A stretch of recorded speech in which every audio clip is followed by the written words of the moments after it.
শীতকাল হোক কিংবা গরমকাল, কফি আমাদের সবাইয়ের খুব পছন্দের। তো চলুন আজকের ভিডিওতে শেয়ার করি কফি দিয়ে বানানো একটি মজাদার রেসিপি। এই রেসিপিটা বানাতে আমি কোনো রকম চিনি বা কোনো মিষ্টি জিনিস ব্যবহার করিনি। আপনারা যদি কফিতে চিনি অথবা মিষ্টি পছন্দ করেন তাহলে কিন্তু আপনারা মধু অথবা চিনি ব্যবহার করতে পারেন। রেসিপিটা বানানোর জন্য আমি এখানে প্রথমেই দুটো বড় সাইজের কমলা লেবু নিয়ে নিয়েছি। কমলা লেবুগুলো কিন্তু বেশ অনেকটাই বড়। এখন আমি এগুলো থেকে জুস বের করে নেব। আপনারা চাইলে জুসার ব্যবহার করতে পারেন।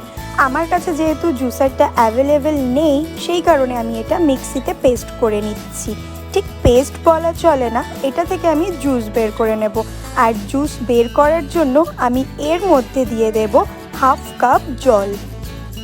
পেস্টটা বানানো হয়ে গেছে। এখন একটা স্টেনারের সাহায্যে এটাকে ছেঁকে নেব। আর অন্যদিকে আমি গ্যাসের মধ্যে একটা বাটিতে জল গরম করতে দিয়েছি। আর এখন একটা কাপের মধ্যে নিয়ে নিচ্ছি কফিটা আমি একটু স্ট্রং নিচ্ছি। আপনারা চাইলে 1 টেবিল স্পুনও ব্যবহার করতে পারেন। এখন সেই গরম জলটা দিয়ে দিচ্ছি কফির মধ্যে।